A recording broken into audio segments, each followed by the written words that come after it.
I'm Bob from Hawkwork Hardware, and today we're going to talk about keyboards, or more specifically about how the type of keyboard you've got will almost certainly dictate which type of encoder you need to buy. So on the website there are three different types of encoder. There's the universal encoder, the Tutty encoder and the single bus encoder. So I've had a question come in overnight from a chap who asks, what does that actually mean? What do I look for on my keyboards to see if they have a single bus, and why do I need one? So that's the purpose of the video today, is let's look at some different keyboards and let's identify what sort of keyboards they are and what sort of encoder would be easiest to use with those keyboards. So let's take a look at some keyboards now. So I've got some different keyboards here to look at. There's one here, a stack of two there, and then there's another one on the Wyvern organ over there, which we'll look at later. So let's start with this one here. From above, they all pretty much look the same. 61 notes, obviously arranged as a keyboard would be. On the back they've got the little metal things with the springs underneath so that the keys return. These look slightly different, they haven't got metal bits at the back, but other than that they're the same. And then the Wyvern organ, the keyboards on here have got the metal things at the back with the springs underneath, and then just the regular plastic keys at the front. So clearly from above we really can't tell anything at all. We need to look underneath and see how these things are connected and how we're going to connect them. So if we turn this over and we take a look, we can see that the way it works is when you press a key, okay, it lifts up this plastic part here, and this plastic part's got this little spring wire connected to it, and then there's this other solid wire running along underneath. So when we press this, it pushes this spring wire into contact with this other part, and this solid wire runs all the way along the keyboard. So whatever key you press, okay, anywhere along the keyboard, it always presses its own little spring up against this piece. So this is what we call a common bus, okay, and it's called that because it's common to every key. Every key you press always connects to this bus, and then at the end there's just nothing connected here, and if we go across to the other end we can see that this bus is folded around and then it's soldered down onto this circuit board. Now where it goes after that and what it does after that we don't really care about, because we're not going to be using any of the existing electronics in these things. So that's another thing worthy of note, that all of the encoders which I make, with the exception of one which is a special use one for pipe organs, which is not on the website anyway, but out of the Tutty encoder, the universal encoder and the single bus encoder, all of them have to work on their own. You have to disconnect all of the existing electronics and just use that encoder on its own.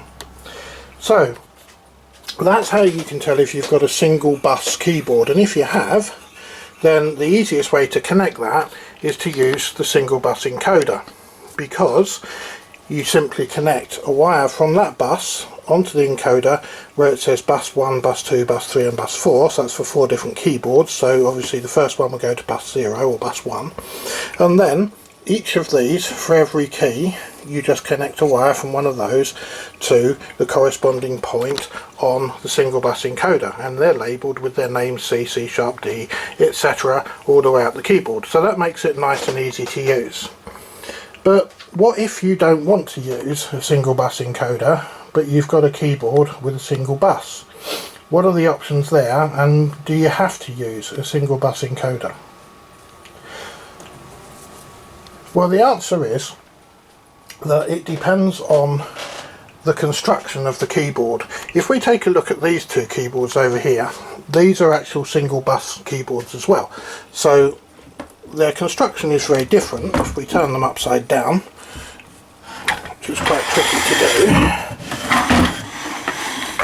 do. Okay, but now we've got them upside down, we can see that they've got these different contact arrangements. Okay, so if I zoom in a little bit on there, this is like the same contacts as we used in the original Wyvern conversion video series, which you can go and look at on this channel as well. So basically they've got one wire that goes up and is folded across, and then there are two other wires, and then when you press the key it pushes the two wires up against the folded across wire. And if you look at the other end of the connector, or the contact rather, the wire that goes across is connected here, and the other two are connected there. On this one they're twisted together, so it makes just one. So you've got two contacts, one which is the wire that goes across here, the right angled one, and the other two twisted together that make a second contact, which when you press the key down it connects to the first one. And if you look, again, it's got one single bus, runs all the way along the keyboard from end to end, and then at this end there's one wire which connects to that bus. Okay, so that's a single bus keyboard as well, as is the one above it. Now, if you wanted to use a different encoder to the single bus encoder, that would be quite easy to do with this kind of keyboard, and in fact that's exactly what we did in the Wyvern conversion series.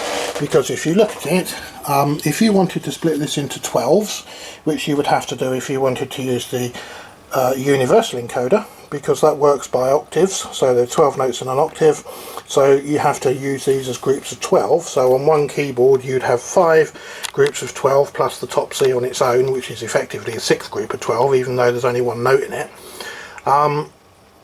And you can do that by just counting along 12, 9, 10, 11, 12, and then you could cut this bus where my finger is, and that would be fine. So you would end up with 6 buses, if you like, or octaves of 12 notes each, because you'd cut it at 12, 24, 36, 48 and so on. That's really easy to do. However, if you had this kind of keyboard, then it can be a little bit more tricky, because if you look at the construction of it, this single bus is supported on these red plastic things, and they are 1, 2, 3, 4, 5, 6 notes apart. 7, 8, 9, 10, 11, 12. Well, you couldn't really cut it here, because if you do, this side's got no support, and in fact that can quickly turn into a total disaster, and that's what's happened on this keyboard over here, because somebody's already tried to do that and it's all gone horribly wrong, as I will show you. I'll just pop this on my bench here. Right, so you can see that they've cut it here, but they put an extra bracket in, and you've got 1, 2, 3, 4 on that one, 5 counting that. Not quite sure why they've cut into 5, but they have. And then here you've got 1, 2, 3, 4, 5, 6, 7, 8. So they're trying to do it in 8s by the looks of it, and they've cut that there. But of course there was nothing to support the end of this, so they've had to put this bracket in. So we've now got actually this, if you can see that, doesn't actually line up with the end of this bus anyway, because, well, it's just fallen out. It's hard to do this without getting my hands in the way. Hold on, let me try holding the camera like that and then get that back in there. So that's quite movable. They've put a blob of solder here to stop it going that way, but there's nothing to stop it coming this way, and when it does it just falls out. So that doesn't work. They've done the same at this end of it, and as you can see, they put in, what, 1, 2, 3, 4, 5, 6, 7, 8, 9. There's 9 extra supports, and it still doesn't work because the bus can fall out. So that was an attempt by somebody at creating an 8 by 8 bus out of a single bus keyboard, and clearly that's never going to work. So that's the limitation with doing that. So if you've got a single bus keyboard, if it's of this type, you can get away with it, but if it's something like that, it's probably not going to work. So it takes a bit of practical common sense really to think it through and work out exactly how you're going to do it. So those keyboards are common bus keyboards. If we take a look at this organ over here, this is the it's another Wyvern, a much newer Wyvern, but than the one that we did the conversion on before. But if we lift this keyboard up and have a look underneath, this is completely different. So if I zoom out a bit, these green wires are just for the thumb pistons, so get those out of the way. But what this one's got is a printed circuit board that runs all the way along, and when you press a key, it acts on the other side of this board and it makes contact.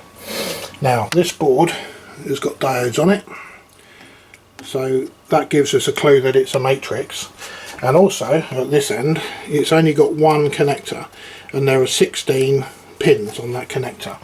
And so this sort of keyboard, we know because there are 16 pins there that this is going to be wired in an 8x8 matrix. 8 8s are 64, so there'll be 61 notes for the keyboard, and there'll be 3 unused combinations in that matrix. So if you've got a keyboard like this, then the ideal encoder for that is the Tutty encoder, because that's an 8x8 encoder.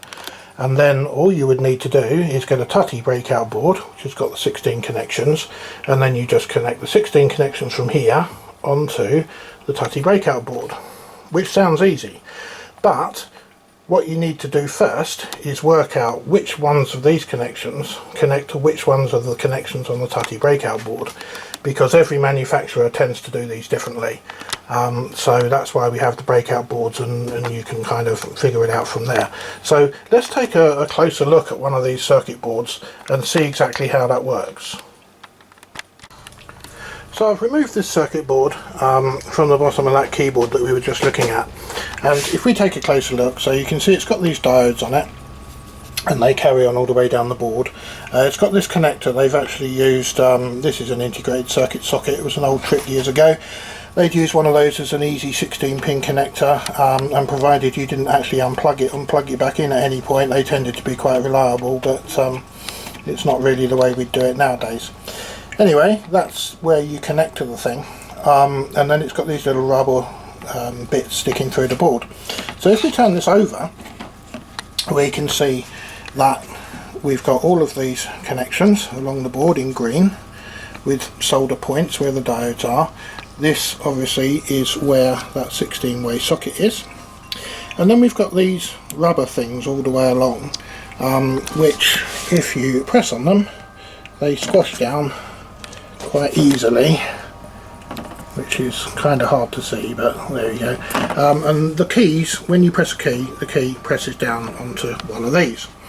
So if it's actually easier from this end, if we go to this end of the keyboard and we lift this up, then we can see, if I zoom in a bit, that we've got this kind of black looking connection arrangement. So one side that's coming in from the top, if you can see, that goes round to the right and then across the middle, and then it goes round to the right and across the middle again.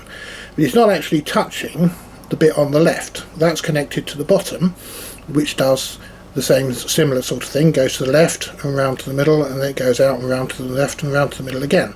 And then inside here is a little black dot, which when you press down on one of these rubber keys, that black dot goes down and touches on those connectors there, and it makes a connection between this point and this point, and that's basically how these switches work.